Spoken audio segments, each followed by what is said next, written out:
విజయవాడ నగరపాలక సంస్థ ఆర్థిక పరిస్థితి ప్రస్తుతం అస్తవ్యస్తంగా మారిందని సిపిఐ ఎన్టీఆర్ జిల్లా కార్యదర్శి దోనేపూడి శంకర్ మండిపడ్డారు. హనుమాన్పేటలోని దాసరి భవన్ లో ఏర్పాటు చేసిన విలేకరుల సమావేశంలో ఆయన మాట్లాడుతూ కార్పొరేషన్ తీరుపై తీవ్ర విమర్శలు గుప్పించారు.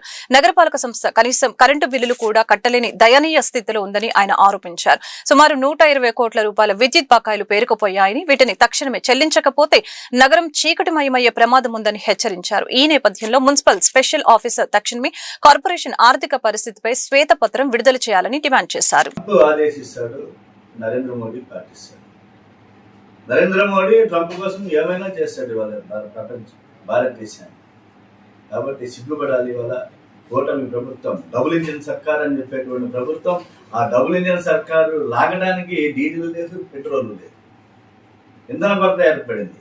డబుల్ ఇంజిన్ సర్కార్ ఎలా ముందుకెళ్తుంది? ఇంధన కొరత ఏర్పడితే ప్రత్యేకించి ఆంధ్రప్రదేశ్లో చంద్రబాబు నాయుడు గారు విజనరీ లీడర్, 2047 విజనరీ లీడర్, వారి కుమారుడు లోకేష్ గారు భవిష్యత్తు నాయకుడు అని చెప్తున్నారు.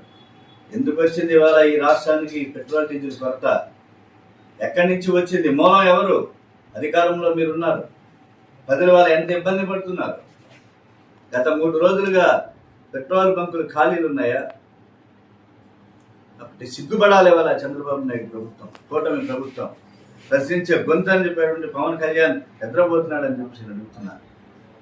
డీలర్ల సమస్యల పేరు చెప్పి పెట్రోల్ కొరతను, కృత్రిమ కొరతను సృష్టించే వాళ్ళు ఆంధ్రప్రదేశ్లో. ఇతర రాష్ట్రంలో ఎందుకు లేదు? గుజరాత్లో ఎందుకు లేదు పెట్రోల్ కొరత, డీజిల్ కొరత?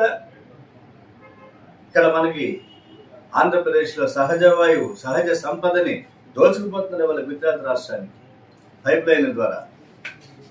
ఇక్కడ పండినటువంటి, ఇక్కడ మన పుట్టిన బిడ్డకి మన రాష్ట్రంలో మనకు హక్కు లేదు, మన గ్యాస్ మీద మనకు హక్కు లేదు. ఇవాళ అదే మనకు వాటా ఉంది, ఇవాళ మన రాష్ట్రానికి పరిస్థితి ఉండేదని చెప్పి అనుకుంటున్నాను. కాబట్టి టోటల్గా కూటమి ప్రభుత్వ వైఫల్యం, డబుల్ ఇంజిన్ సర్కారు వైఫల్యం. కాబట్టి డబుల్ ఇంజిన్ సర్కారు నడిపేటానికి చంద్రబాబు నాయుడుకి వాళ్ళ డీజిల్ పెట్రోల్ లేనటువంటి పరిస్థితి.